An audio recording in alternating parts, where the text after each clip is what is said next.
Hi everyone, welcome back to Steve's View. For the past decade, Americans have been told a very specific story. China is rising. America is declining. And sooner or later, the world's leading superpower and its greatest challenger are destined to collide. You've heard the argument before. Some people call it the Thucydides Trap. The idea comes from an ancient Greek historian who wrote about a war between Sparta and Athens more than 2,000 years ago. The theory is simple. When a rising power threatens an established power, war becomes almost inevitable. Many analysts have applied this framework directly to the relationship between the United States and China. The logic sounds convincing. China's economy grew rapidly for decades, its military became stronger, its technological capabilities improved, its influence expanded across Asia, Africa, and Latin America.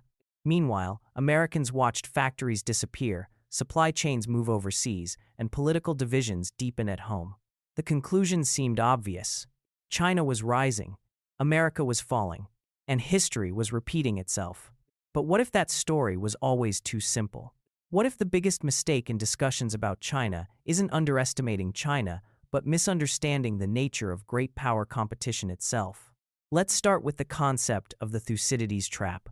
One of the biggest misconceptions is that Thucydides himself created a universal law of history. He didn't. What he actually wrote was a description of a specific conflict between Athens and Sparta. He observed that the growth of Athenian power created fear in Sparta, and that fear contributed to war. That observation later became a broader theory. But a theory is not a law. History doesn't operate like gravity. There is no rule that says whenever one country rises and another feels threatened, war must follow. If that were true, many of the most important power transitions in modern history would never have happened peacefully. Consider the relationship between Britain and the United States. At the end of the 19th century, America emerged as an industrial giant. It eventually surpassed Britain economically. By the 20th century, it was becoming a global power. Yet Britain did not go to war to stop America. In fact, the two countries became increasingly aligned. Or think about post-war Japan and Germany. Both became economic powerhouses. Neither triggered a military conflict with the United States. The reality is that power transitions are complicated. Sometimes they lead to war. Sometimes they don't. The outcome depends on leadership, incentives, geography, technology, alliances, and domestic politics. And that's where many discussions about China become misleading. People often talk as if China and the United States are simply replaying a historical script. But the world today is fundamentally different from the world of ancient Greece. The most obvious difference is nuclear weapons. Athens and Sparta could fight a long war and still survive as societies. The United States and China cannot assume the same. Any direct military conflict between two nuclear powers carries risks that previous generations never faced. This doesn't make war impossible, but it changes the calculations dramatically. During the Cold War, the United States and the Soviet Union spent decades competing with one another. They fought proxy wars. They engaged in espionage. They raced to build weapons. But they never fought each other directly on a large scale. Why? Because both sides understood that total victory might come at the cost of total destruction. That same reality exists today, which is why the most likely future is not a traditional world war. It is a long-term competition, a struggle over technology, a struggle over trade, a struggle over influence, a struggle over ideas, and perhaps most importantly, a struggle over which system proves more adaptable in the 21st century. Now, here's where the conversation becomes interesting. Many commentators insist that China is destined to surpass the United States. Others insist that China is on the verge of collapse. Both arguments suffer from the same flaw. They assume history moves in a straight line. It doesn't. China faces serious challenges. Its population is aging. Birth rates are extremely low. The property sector has struggled. Economic growth has slowed. Youth unemployment has become a major concern. These are real issues. Ignoring them would be foolish. At the same time, dismissing China would be equally foolish. China remains the world's manufacturing powerhouse. It dominates numerous industrial supply chains. It has made enormous progress in electric vehicles, batteries, drones, and advanced infrastructure. It produces huge numbers of engineers and scientists every year. The idea that China is about to disappear as a strategic competitor simply doesn't match reality. The truth lies somewhere in between. China is neither unstoppable nor collapsing. And the same can be said about the United States. Americans often underestimate their own country's strengths. The United States still possesses extraordinary advantages. The world's leading financial system, the world's most powerful alliance network, many of the world's top universities, a culture that continues to attract talent from around the globe, a massive energy sector, a dynamic private economy capable of producing innovation at a remarkable pace. These strengths remain significant, yet America also faces genuine problems. Political polarization has reached levels that would have been difficult to imagine a generation ago. Public trust in institutions has eroded. Confidence in government, media, and other elite organizations continues to decline. Large portions of the population believe that the system no longer works for them. And this may be the most important point of all.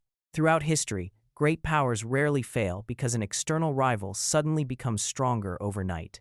More often, they weaken from within. They become complacent. Their institutions lose credibility. Their political systems become dysfunctional. Their elites become disconnected from ordinary citizens. The danger isn't simply that another country rises. The danger is that a society loses confidence in itself. This is one reason why so many Americans remain frustrated even when economic indicators appear strong. People are not just debating GDP numbers. They are debating trust. Trust in government. Trust in elections. Trust in media. Trust in universities. Trust in experts. Trust in the future. And once trust begins to disappear, political stability becomes much harder to maintain. This is also why discussions about China often become emotional. For some Americans, China represents an external threat. For others, China serves as a mirror, reflecting concerns about America's own weaknesses. When people say they are worried about China, they are sometimes really expressing concerns about America itself. Can America still build things? Can America still govern effectively? Can America still unite around common goals? Can America still compete? Those questions matter far more than any headline about quarterly GDP growth. The challenge for the United States is not simply preventing China's rise. The challenge is ensuring that America remains strong enough, confident enough, and innovative enough to thrive regardless of what China does. That's a much harder task, and it requires looking inward as much as outward. The United States cannot control every decision made in Beijing, but it can control its own policies. It can reform its institutions. It can strengthen education. It can invest in research. It can improve infrastructure. It can restore confidence in public life. Those are choices Americans can actually make. This brings us back to the Thucydides Trap. Perhaps the biggest problem with the concept is not that it predicts war. It's that it encourages fatalism. It suggests that history has already been written. That conflict is inevitable. That leaders are simply actors performing roles assigned by structural forces beyond their control. History doesn't work that way. Human decisions matter. Political choices matter. Leadership matters. Institutions matter. Countries are not prisoners of destiny. The future relationship between the United States and China is not predetermined. Competition is real. Tensions are real. Risks are real. But inevitability is a dangerous illusion. The greatest strategic mistake would be assuming that war must happen. The second greatest mistake would be assuming that competition doesn't matter. The challenge is finding a path between panic and complacency, between fear and denial, between overconfidence and despair, because the most important question facing America today isn't whether China will replace the United States. It's whether Americans still believe they can solve their own problems. History suggests that nations capable of renewal remain powerful long after observers predict their decline, and nations that lose the ability to renew themselves eventually decline, regardless of how many advantages they possess. In the end, the future may depend less on China's rise than on America's willingness to confront its own weaknesses. That is not a story about Beijing. It's a story about Washington. It's a story about institutions. It's a story about trust. And ultimately, It's a story about whether the United States still has the confidence to shape its own future.